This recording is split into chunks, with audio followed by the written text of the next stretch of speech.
Notre esprit emmagasine notre vie entière. Nos souvenirs, nos talents, nos désirs les plus profonds. Si vous ne les confiez à personne, vos pensées restent à vous, et à vous seul. Mais cela pourrait être sur le point de changer. Notre cerveau est un ordinateur biologique invulnérable au vol de données. Les pirates informatiques peuvent lire nos emails. Un jour, des pirates cérébraux pourraient lire dans notre esprit. Et même réécrire nos pensées. Peut-on pirater le cerveau? L'espace, le temps, l'essence de la vie. Les secrets du cosmos se trouvent au sein des trous de verre.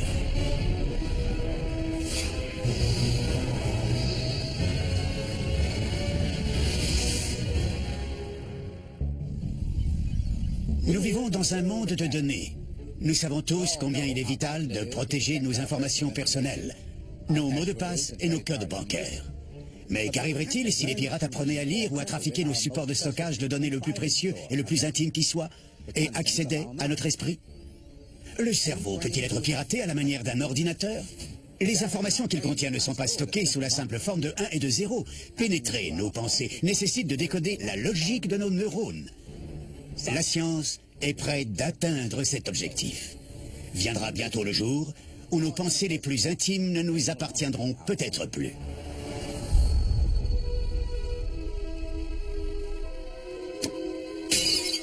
Une fois, j'ai essayé de cacher la vérité à ma mère. J'ai menti. Mais elle m'a regardé dans les yeux et je savais qu'elle savait. Comment avait-elle deviné? Comment allez-vous? Veuillez s'il vous plaît éteindre vos téléphones portables. Je vous prie de réserver un accueil chaleureux à Marc Salem.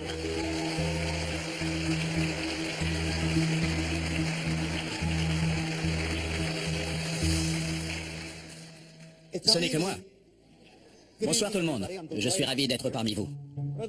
Je voudrais choisir une personne au hasard dans le public. Marc Salem est l'un des psychologues les plus réputés de New York. Mais il possède aussi un incroyable talent qui l'a propulsé dans le monde du show business. Je veux que vous disiez stop à un moment. Quand vous voulez. Bien. Lisez le premier mot de la première ligne. C'est bon? Oui. Bien. Retenez-le. Bien. Ne me dites surtout rien. Pensez simplement à la première lettre. A, B, C, D, E, F, G, H, I, J, K, L, M, N, O, P, Q, R, S, T, U, V, W, X, Y, Z. D'accord, ça commence par un S. C'est bien ça? Oui. D'accord. La deuxième lettre, c'est probablement une voyelle. A, E, I, O, U. A, E, I, O, U, c'est un E. La faculté de Marc à lire dans les esprits n'a rien de magique. Il interprète de minuscules indices physiques que ses cobayes lui donnent involontairement. S, c'est second. Un tonnerre d'applaudissements, s'il vous plaît. Je cherche à détecter tout d'abord une différence dans leur manière de s'exprimer. Laquelle je jette? Celle-là. Celle-là? Je pense que chacune de nos pensées mentales émet quelque chose physiquement. Quelque chose révélateur de cette pensée. On peut littéralement voir les gens penser. Mes amis, je tiens à vous le répéter, rien de ce que j'ai fait ce soir n'est surnaturel. Rien à voir avec des sciences occultes. Je vous remercie infiniment. Ses représentations sur scène et ses recherches universitaires poussent Marc à penser qu'il est presque impossible de garder un secret. Les pensées de notre cerveau fuitent par l'intermédiaire de notre corps. Cette console lumière est similaire au cerveau, sous une forme simplifiée. Vous avez des signaux qui sont envoyés de manière interdépendante, c'est-à-dire qu'ils dépendent les uns des autres. Tout comme votre cerveau contrôle tous les muscles de votre corps, la console lumière d'un théâtre envoie les signaux à chacun des spots de la salle. Le régisseur lumière pilote des groupes de projecteurs à l'aide d'une seule commande. Il en va de même pour le cerveau. Par exemple, Clarissa, vous pouvez envoyer l'effet 1 ? Un simple bouton déclenche une série complexe d'effets. Des projecteurs s'allument, s'éteignent, d'autres bougent ou changent de couleur simultanément.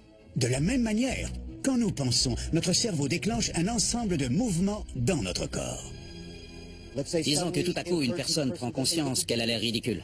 Top effet numéro 2, s'il vous plaît. Ce changement de pensée se traduit par un changement physique. Par exemple, un sourire sournois peut apparaître sur le visage. Mark et d'autres psychologues appellent ces réactions musculaires involontaires des fuites d'informations. Ils pensent qu'il n'existe pas de moyen de les empêcher, même avec un visage parfaitement impassible. Je vous remercie d'être là. Vous êtes des joueurs et je voudrais mener une petite expérience avec vous sur votre manière de penser et les informations que vous laissez échapper. Vous, en tant que joueur de poker, vous appelez ces indices comportementaux des tells. Nous, on parle de communication non verbale. Veuillez regarder votre carte. Mémorisez-la et reposez-la. Dans le poker, vous devez faire en sorte que les autres joueurs ne devinent pas votre main.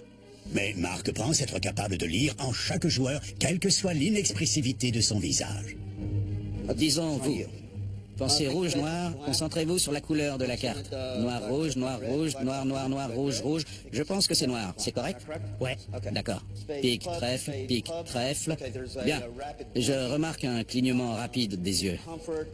Une gêne avec le pique. Donc, c'est pique? D'accord.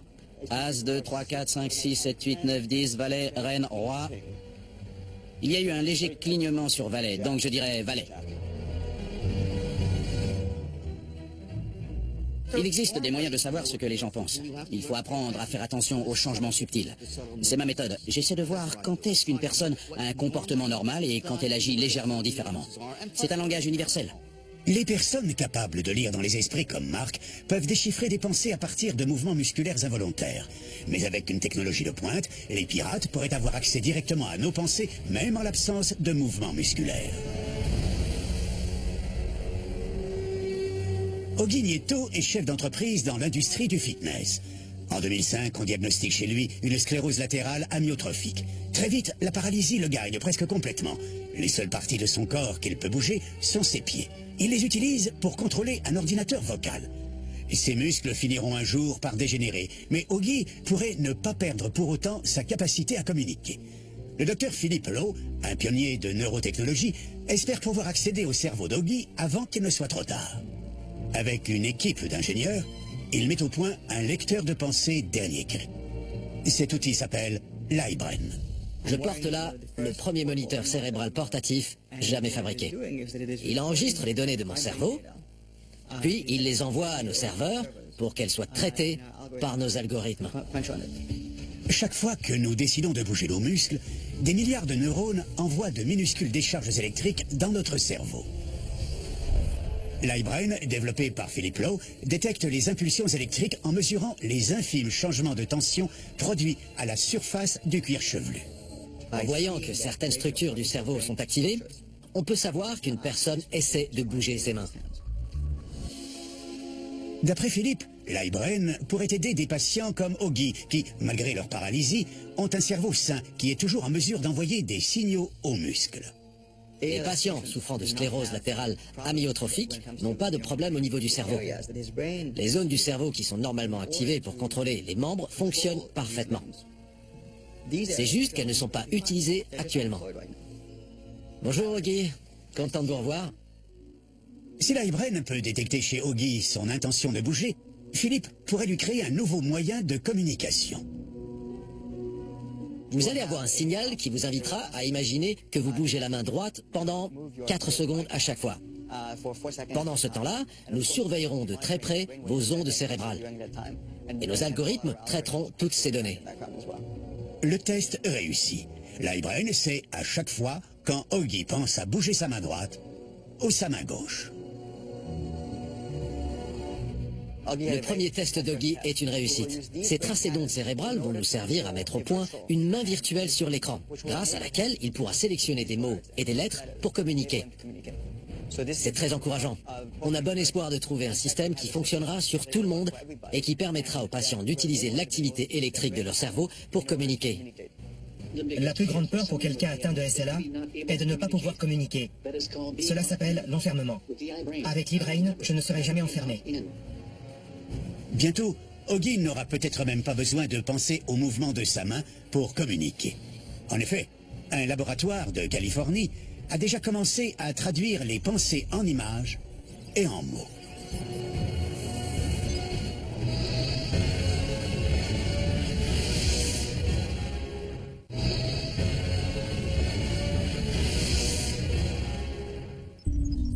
On a tous tous des pensées qu'on préférerait garder rien que pour nous. Quand des informaticiens veulent garder secrètes des données, ils les encodent. Mais tout code peut être cassé, ce n'est qu'une question de temps. L'activité électrique générée par nos neurones dans notre cerveau pourrait être le prochain code à être déchiffré. En fait, certains neuroscientifiques sont déjà en train de traduire le langage cérébral en mots bien réels.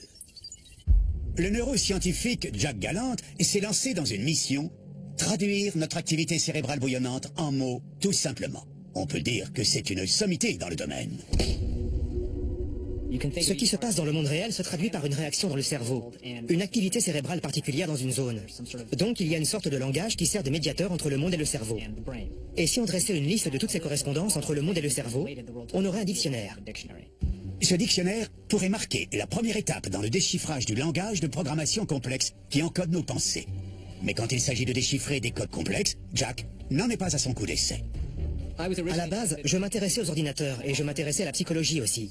Du coup, c'était logique que je veuille analyser la psychologie d'un point de vue informatique. Le cerveau humain est comme un ordinateur géant, spongieux, complexe, qui fonctionne avec ses propres règles. On ne le comprend pas vraiment parce que ce n'est pas comme un PC ou tout autre ordinateur. Les ordinateurs traitent des données exprimées sous forme de 1 et de 0, bit par bit, dans un processeur. Mais le cerveau humain traite les données simultanément et dans plusieurs régions. Chacune d'elles est associée à des fonctions cérébrales uniques, allant de la compréhension du langage à la régulation de l'humeur ou au traitement des informations sensorielles. Pour complètement décoder une pensée, Jack aurait besoin d'un dictionnaire pour chaque région du cerveau. Le premier dictionnaire qu'il a entrepris de compiler est celui des perceptions visuelles. Il y a environ 50-70 zones cérébrales consacrées à la vision. Donc autant de dictionnaires différents qu'il faudrait concevoir. Ce serait un très gros dictionnaire. Beaucoup plus volumineux que celui-ci, parce que la quantité de choses visibles dans le monde est vraiment colossale. Pour réaliser un dictionnaire du cerveau, Jack et ses collègues, Shinji Nishimoto et Alex Hood, utilisent l'IRM fonctionnel afin de mesurer exactement comment le cerveau réagit à une longue série de clips vidéo. Cette technique nous permet de visualiser les flux sanguins pendant la projection du film. Le bleu indique un flux sanguin relativement faible. Et quand c'est rouge, il est plus important. Vous pouvez voir que le débit sanguin change radicalement en fonction de la progression du film. Dans notre travail de représentation du cerveau, la difficulté est d'essayer de comprendre la relation entre chaque point du cerveau et ses variations de flux sanguin. Mais en compilant les milliers de clichés du cerveau stimulés par des milliers d'images vidéo, Jack et son équipe ont découvert que certains objets généraient des schémas de flux sanguins prévisibles. Ils ont ainsi commencé à créer un dictionnaire des objets existants dans le monde où chaque objet est défini par un schéma de flux sanguin spécifique. Une fois qu'on a ce dictionnaire monde-cerveau, on peut le prendre et l'inverser en quelque sorte pour créer un dictionnaire cerveau-monde. Pour tester ce dictionnaire, les sujets de leurs expériences repassent l'IRM fonctionnel. Ils revisionnent des vidéos, sauf que cette fois, Jack et son équipe ne voient pas les vidéos. Ils doivent deviner ce que les sujets voient uniquement à l'aide des données brutes des clichés et d'un algorithme informatique avancé.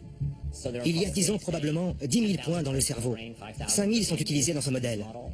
Chaque point génère une activité cérébrale prévisible quand une image lui parvient. On regroupe les informations de ces 10 000 points pour déduire la meilleure prévision. Voici la vidéo que seul le sujet pouvait voir. Et voici les meilleurs choix sélectionnés par l'ordinateur dans le dictionnaire Cerveau-Monde. Et voici l'image reconstruite à partir de ces choix. Quel que soit l'objet que le sujet voit, le dictionnaire Cerveau-Monde peut en produire une copie approximative.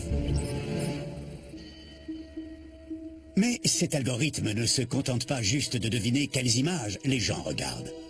Il peut aussi deviner ce qu'ils pensent de ces images. À gauche, c'est la vidéo que les sujets ont vue. À droite, s'affichent 2000 noms et verbes qui changent de taille en fonction de la probabilité que ce concept soit présent dans les vidéos à ce moment-là. Par exemple, là les mots les plus visibles sont parler, visage, femme, homme, parler, homme, puis main. Là, pièce, visage. Là, on a une scène compliquée. Nous passons maintenant à une scène en bord de mer. Nuages, ciel, végétation.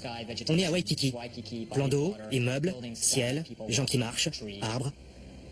Tous ces décodages sémantiques sont vraiment très précis. L'équipe de Jack a conçu un dictionnaire de 2000 concepts émotionnellement neutres auxquels les gens pourraient penser en voyant ces vidéos. Avec le temps et à force de réglage, ces ordinateurs arriveront à décoder des significations plus personnelles et le degré de détail de l'imagerie cérébrale augmentera. On est constamment surpris par la quantité d'informations obtenues. Surtout qu'à ce stade, les données qu'on mesure sur le cerveau sont encore très basiques. C'est un aspect vraiment passionnant et intéressant de ce domaine de recherche. Mais cela appelle à la prudence. Le décodage du cerveau va soulever des problèmes d'ordre éthique. Il vaut mieux commencer à y réfléchir le plus tôt possible, car on ne sait pas à quelle vitesse ces technologies vont progresser. D'où des questions d'éthique et de prévention. Dans quelle situation pourra-t-on utiliser cette technologie? À quelle fin servira-t-elle? On doit y penser dès à présent. Des pirates pourraient très prochainement être capables de lire la moindre de nos pensées. Mais ensuite, si nos pensées peuvent être décodées, pourraient-elles être altérées? Cette neuroscientifique et chef d'entreprise repousse les frontières de la manipulation cérébrale avec un appareil qui pourrait, en l'espace d'une journée, transformer des amateurs en spécialistes.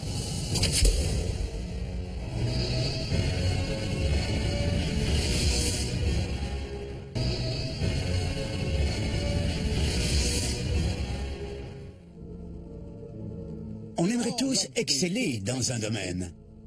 Être un célèbre physicien comme Einstein, un artiste de génie comme Picasso, ou un grand dirigeant comme Nelson Mandela. La plupart d'entre nous devons nous contenter d'être juste bons, sans être exceptionnels.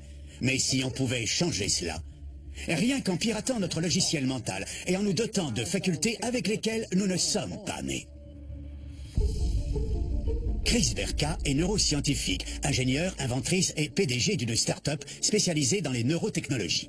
Toutes ses fonctions en écraseraient plus d'un, mais elle parvient à gérer la situation en se mettant dans un état mental de haute performance très productif. Les sportifs appellent cet état la zone. Au fond, être dans la zone, c'est simplement avoir une capacité de concentration extrême, pour ne pas vous laisser distraire. Cela vous permet de vraiment atteindre la perfection dans n'importe quel domaine. Trouver la zone est une obsession de tous les instants pour Chris Berka. Sa compagnie développe un appareil qui, selon elle, peut exercer notre cerveau à fonctionner comme celui d'un expert confirmé.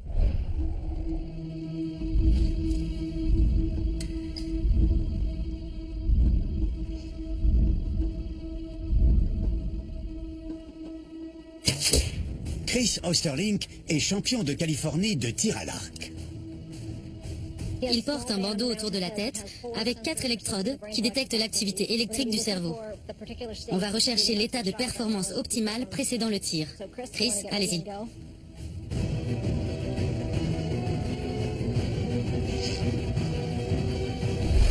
Dans le cerveau de Chris, des milliards de neurones envoient des ondes électriques. À différents états mentaux correspondent différentes fréquences d'ondes. Quand les gens se trouvent dans la zone, 2 types d'ondes dominent. Les ondes alpha, qui indiquent un état de concentration ou de méditation, comme celui dans lequel se trouvent les maîtres zen.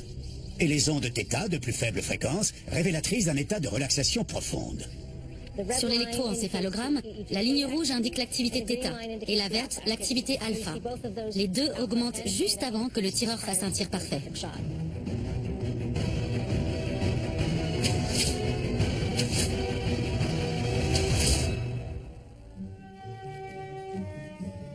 Chris Berka a fait venir un groupe de tireurs à l'arc amateurs.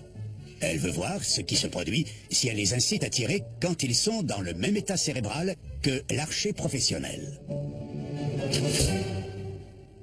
On va surveiller l'activité électrique de votre cerveau par l'intermédiaire d'électrodes placées sur votre cuir chevelu.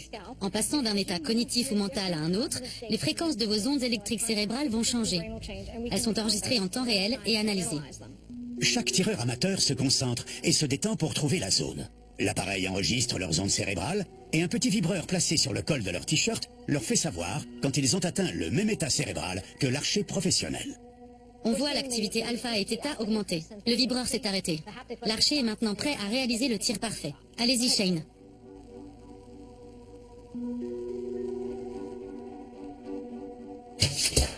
C'était parfait. Absolument parfait. Voilà notre but. À la fin d'une journée d'entraînement, grâce à la technologie inventée par Chris Berka pour s'infiltrer dans le cerveau, un groupe d'amateurs est devenu capable de tirer à l'arc avec un niveau quasi professionnel. On a réussi à démontrer une augmentation de 230% dans la vitesse et la précision des tirs. Chris Berka voit une infinité de clients potentiels susceptibles d'être intéressés par son invention. Un conseil d'administration qui doit se concerter pour faire de bons choix, un président qui a besoin d'être au top, ou un membre des forces spéciales n'ayant qu'une fraction de seconde pour prendre des décisions qui feront la différence entre la vie et la mort. Notre intention est de vous donner la capacité de contrôler votre esprit et votre état mental, de maîtriser les situations aussi difficiles soient-elles. Et en vous entraînant simplement à contrôler votre cerveau, vous déclenchez une sorte de prise de conscience métacognitive qui vous aide à résister et à vous adapter beaucoup mieux aux situations de stress. Si nous pouvons nous introduire dans notre cerveau pour amplifier nos talents, qu'est-ce qui nous empêche d'aller manipuler celui des autres? Une personne pourrait-elle reprogrammer la réalité perçue par un autre? Tentons une expérience. Fermez les yeux. Gardez-les fermés. Imaginez que vous êtes seul dans le désert et que votre gorge et votre bouche sont desséchées. Maintenant, pensez que vous buvez un verre d'eau fraîche. Ouvrez les yeux. Vous sentez-vous désaltéré? Si c'est le cas, je viens de pirater votre cerveau et d'altérer votre perception. David Spiegel de l'université Stanford n'est pas un psychiatre comme les autres. Il aide ses patients à surmonter leurs problèmes avec une technique jugée controversée dans le milieu universitaire, l'hypnose. L'hypnose est un état d'attention focalisée combiné à une capacité de dissociation, c'est-à-dire à faire sortir du champ de conscience des choses qui sont normalement dedans. Elle provoque aussi une suggestibilité renforcée. L'hypnose, c'est une attention très soutenue. C'est croire à quelque chose qu'on s'est imaginé. David voulait savoir comment les gens percevaient le monde quand ils étaient en état d'hypnose. Alors, il a conçu une expérience pour observer le cerveau de personnes qui ont la capacité de s'auto-hypnotiser. Bien, Cathy, ça va? Oui. Bien. Vous allez maintenant passer à un état d'auto-hypnose. Fermez les yeux, détendez-vous, et imaginez que votre corps flotte dans un endroit sûr et confortable, comme une baignoire, un lac, un jacuzzi, ou qu'il flotte dans l'espace. Respirez de plus en plus tranquillement et profondément. Une fois que Cathy est sous hypnose, David lui montre une grille de couleurs. Quelle couleur voyez-vous? Nommez-en quelques-unes. Il y a un carré jaune, 2 carrés verts et un carré violet. Bien. Cathy perçoit les couleurs et son gyrus fusiforme réagit. Cette partie du cerveau est activée chaque fois que nous voyons des couleurs. Mais comme elle est sous hypnose, David Spiegel peut maintenant jouer avec ses sens. Maintenant, je veux que vous enleviez la couleur de l'image en face de vous. Pour voir la grille en nuances de gris, blanc et noir. Retirez simplement la couleur. Maintenant, toujours en restant dans cet état de concentration, décrivez-moi l'image que vous avez devant vous. Le carré qui était bleu apparaît gris maintenant. Et tous les autres sont gris, mais plus clairs. D'accord. Dans la réalité, l'image n'a pas changé. David prend maintenant un nouveau cliché du gyrus fusiforme de Cathy. Ces régions du cerveau s'activent parce que le débit sanguin est plus élevé quand on regarde de la couleur que quand on regarde du noir et blanc. Ça, c'est le débit sanguin quand les sujets regardaient de la couleur pour de vrai, et ça, c'est le débit sanguin quand ils regardaient l'image en couleur, mais qu'ils la voyaient en noir et blanc. Bien que Cathy soit toujours en train de regarder l'image en couleur, le débit sanguin dans son gyrus fusiforme diminue. C'est la preuve que son cerveau désactive sa capacité à voir les couleurs quand David le lui demande. L'image qu'elle perçoit devient une image en noir et blanc. David pense que l'hypnose a ouvert une brèche dans le cerveau de Cathy et facilité sa reprogrammation. Il s'est introduit dans son esprit et ce qu'il a décrit est devenu pour elle la réalité. On a tendance à croire que le cerveau traite des informations brutes, qui sont ensuite interprétées. Mais il s'avère, comme le montrent les études sur l'hypnose, qu'on peut réinitialiser le cerveau. On peut changer la façon dont il perçoit les informations. Ce n'est donc pas qu'il réagit différemment aux données, mais il change les données mêmes. Les travaux de David Spiegel suggèrent que, sous hypnose, la manière dont le cerveau perçoit la réalité est modifiée. J'avais un étudiant qui m'aidait dans mes recherches sur l'hypnose. C'était aussi un sportif très talentueux qui jouait pour l'équipe de football américain. Il était très hypnotisable. Je lui ai demandé ce qui se passait dans sa tête pendant les matchs. Il m'a répondu, « Quand je joue super bien, je suis conscient de seulement 2 choses, la balle et le défenseur. » Il y a 20 autres gars balèzes sur le terrain, je ne sais pas qui ils sont là. Il y a 60 000 supporters qui crient dans les gradins, je ne les entends pas. Notre esprit est clairement programmable. Le cerveau est un matériel qui nous permet d'absorber des données, de les traiter et d'en faire quelque chose. Ces données peuvent venir de nous ou de notre entourage. L'hypnose donne aux pirates l'accès à notre esprit. Mais entrer dans un état d'hypnose résulte d'un choix conscient. Comme un ordinateur, on peut accepter ou refuser l'accès à un autre utilisateur. Cependant, une brèche dans notre système de sécurité neurologique existe peut-être. Une équipe de chercheurs de Tel Aviv prétend avoir trouvé la faille qui pourrait permettre aux pirates d'accéder à notre cerveau lorsqu'il est inconscient.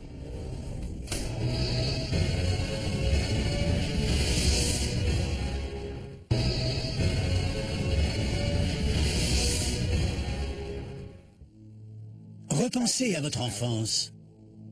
Que vous rappelez-vous? Le parfum de votre mère? L'herbe fraîchement tondue? Le gâteau au yaourt cuisant dans le four? Une odeur familière peut submerger votre esprit d'images, de souvenirs et d'émotions. Que cela nous plaise ou pas. Les pirates informatiques élaborent des programmes appelés crack, qui permettent de contourner les systèmes de sécurité. Notre odorat peut-il être utilisé comme un crack par ceux qui veulent pirater notre cerveau?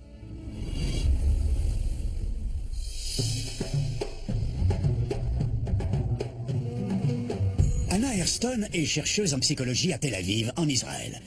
Elle est fascinée par ce qui se passe dans notre cerveau quand nous dormons. Et cela depuis une expérience qu'elle a menée alors qu'elle n'était encore qu'étudiante.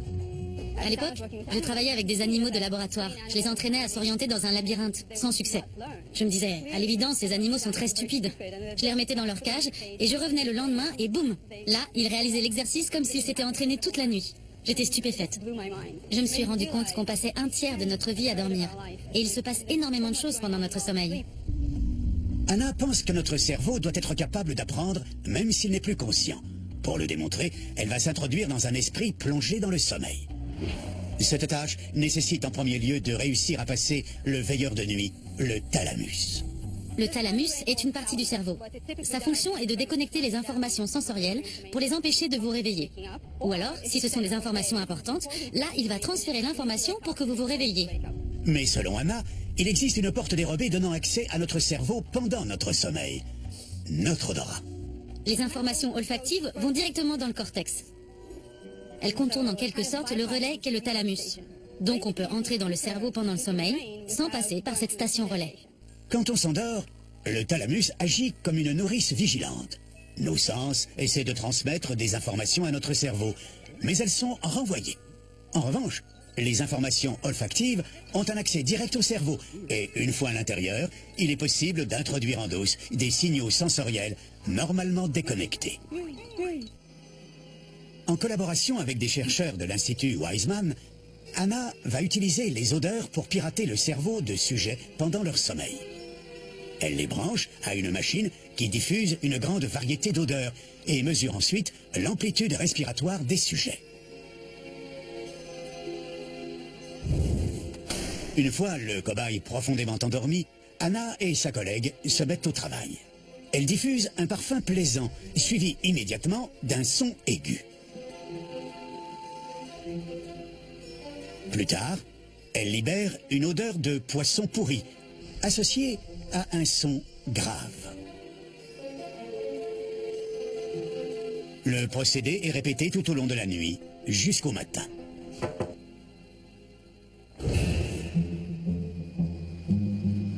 Le participant à l'expérience vient de sortir du lit. Pour le moment, il n'y a aucune odeur, aucun son. À présent, on va diffuser les sons sans les odeurs, pour voir si cela provoque une réaction particulière au niveau de sa respiration. Le sujet n'a pas conscience des odeurs qui lui ont été présentées pendant la nuit, et il ne s'en souvient pas. Mais Anna veut voir si, dans sa manière de respirer, on peut déceler une réaction inconsciente et instinctive aux sons aigus et graves. Elle joue d'abord le son associé au parfum. Ici, on voit qu'il a pris des inspirations beaucoup plus grandes et plus longues que ses inspirations normales. Ce son était associé à une odeur plaisante. Maintenant, elle passe le son grave, celui qui était associé à une odeur nauséabonde. Là encore, le son déclenche quelque chose. Il retient littéralement sa respiration. Le sujet ne sent aucune odeur, mais son esprit réagit comme si. Il associe le son aigu à un air plaisant et respirable. Et le son grave a une odeur nauséabonde et écœurante. Ce qu'il faut retenir de cette expérience, c'est qu'il ne se souvient absolument pas de ce qui s'est passé cette nuit. Donc il n'est pas conscient que tel son est associé avec la bonne ou la mauvaise odeur. Il réagit simplement au son sans savoir ce qu'on attend de lui. Selon Anna, cette technique de piratage du cerveau pourrait être peaufinée et utilisée pour manipuler le cerveau quand il est inconscient. Peut-on envisager une application plus subtile de cette trouvaille? Par exemple, pour former des gens pendant leur sommeil? Je pense que oui. Prenons par exemple la politique. Votre soutien à un candidat vous semble être quelque chose d'indéfectible. Mais imaginez que pendant votre sommeil, des pirates exercent votre cerveau à associer des odeurs plaisantes ou déplaisantes à un son ou, en l'occurrence, à la voix d'une personne en particulier. Cette réaction subconsciente nouvellement acquise pourrait alors transformer votre adulation pour un candidat en dégoût la prochaine fois que vous entendrez sa voix. Comme les odeurs ont une portée émotionnelle, je pense qu'il est possible de modifier les réponses émotionnelles aux stimuli. Si on peut modifier les réponses émotionnelles, on peut par là modifier le comportement. Un jour, toutes nos réactions au monde extérieur pourraient être manipulées par des pirates. Ce jour-là n'est peut-être pas si éloigné que ça.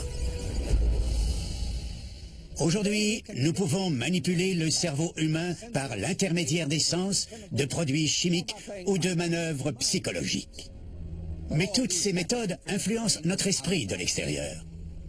Pour réellement pirater le cerveau, c'est-à-dire le reprogrammer à notre guise, il faut peut-être une méthode un peu plus audacieuse, comme pénétrer un cerveau vivant et appuyer sur un interrupteur. Edward Boylan, ingénieur physicien et neuroscientifique au MIT, a tout au long de sa carrière cherché à comprendre le fonctionnement de machines complexes. Aujourd'hui, il travaille sur la plus complexe de toutes, le cerveau humain. 1 mm3 de tissu cérébral contient 100 000 cellules. Et il y a des milliards de connexions entre elles. Elles fonctionnent grâce à de l'électricité. Et si on pouvait enregistrer, manipuler, contrôler et analyser ces mini-ordinateurs, alors on pourrait peut-être comprendre le fonctionnement du cerveau, de la même manière qu'on comprend un ordinateur et ses diverses fonctions. Donc, quand vous avez un système complexe, qu'il s'agisse d'un ordinateur, d'une ville, de l'économie ou du cerveau, un des moyens pour le comprendre est d'envoyer de petites données dans le système et de voir ce qui se passe. Il est facile de tester les composants d'un circuit imprimé d'ordinateur, mais c'est plus délicat avec des neurones. Donc, Edward a voulu trouver un interrupteur naturel capable d'éteindre ou d'allumer les neurones individuellement. Il en a trouvé un qui nageait dans un étang. Cette espèce d'algue possède un capteur de lumière situé à l'arrière, dans le stigma. Dans la membrane des cellules, vous avez de petites protéines appelées opsines, qui réagissent à la lumière. Elles sont photosensibles. Ces molécules convertissent la lumière en électricité, de la même nature que celle présente dans les neurones lorsqu'ils sont actifs. Edward et ses collègues ont extrait de l'algue le code génétique responsable de ces opsines photosensibles. Puis ils ont inséré ce gène dans un virus qui l'a transporté dans l'ADN de cellules cérébrales vivantes. Maintenant que le génome a été incorporé dans le noyau des neurones, le gène va s'exprimer et fabriquer ses protéines à la surface de la cellule. Tous les neurones infectés par le virus convoyeur fabriquent un interrupteur photosensible. Grâce à ces interrupteurs, tous nos circuits nerveux reliant nos sens à nos états émotionnels et à notre mémoire pourraient être contrôlés avec ceci. C'est un laser que nous avons développé ici. Sa lumière se propage par un réseau de fibres optiques de façon à faire parvenir l'information dans le cerveau à différents endroits, de manière tridimensionnelle. C'est indolore. Nous pouvons implanter ces petites sondes dans le cerveau pour diffuser la lumière à leur extrémité. Ensuite, on allume ou on éteint des groupes de neurones juste en appuyant sur le laser de façon très brève. Cette technologie a d'abord été testée sur une souris. Edward rend sensibles à la lumière les cellules qui interviennent dans le circuit de la récompense et du plaisir. On insère une fibre optique dans le cerveau pour éclairer ces neurones. Notre ordinateur est programmé pour envoyer un faisceau lumineux chaque fois que la souris passe le nez dans un petit capteur. La lumière bleue active le circuit de la récompense et du plaisir, normalement activé quand le rongeur mange ou trouve un partenaire sexuel. La souris continue de passer la tête dans le trou, convaincue que cette simple action est la source de la récompense. Nous avons découvert que les souris recherchaient cette lumière. Elles passaient leur tête dans le trou, recevaient un rayon lumineux, se disaient « intéressant », et elles recommençaient encore et encore. En gros, elles accomplissaient une tâche pour recevoir de la lumière. Cela nous indique qu'une brève activation de ce groupe de neurones suffit à faire persévérer l'animal dans ce qu'il faisait. Edward a piraté le cerveau d'une souris et modifié son comportement. Selon lui, cette technique sera très prochainement applicable sur le cerveau humain. On peut soutenir qu'on pirate le cerveau humain depuis très longtemps. La bière et le café sont quelques substances psychoactives dont le rôle majeur est d'influencer l'esprit. Les médicaments ont un impact considérable sur le traitement des troubles mentaux. Mais si on considère le cerveau comme un circuit, on voit bien qu'un médicament va agir sur le cerveau dans sa globalité. Il va autant affecter les circuits qu'on veut laisser intacts que ceux qu'on veut traiter. Avec notre technologie, on peut créer des sous-ensembles de neurones qu'on peut activer ou désactiver. La technologie imaginée par Edward Boyden, en ne désactivant que les cellules malsaines, pourrait être le remède aux maladies mentales dont souffrent près d'1 milliard de personnes. Elle révolutionnerait la médecine psychiatrique. Et un jour, elle pourrait nous donner le contrôle absolu sur les rouages de notre cerveau. Pirater le cerveau pourrait avoir des effets bénéfiques retentissants. On pourrait éliminer les maladies mentales, libérer nos talents au maximum et réellement comprendre ce que les autres ressentent. Mais ces avancées technologiques ont un côté obscur. On pourrait être en train de créer un avenir où personne ne serait sûr de ce qu'il est, où aucun secret ne pourrait être protégé, et où des pirates posséderaient et contrôleraient notre cerveau.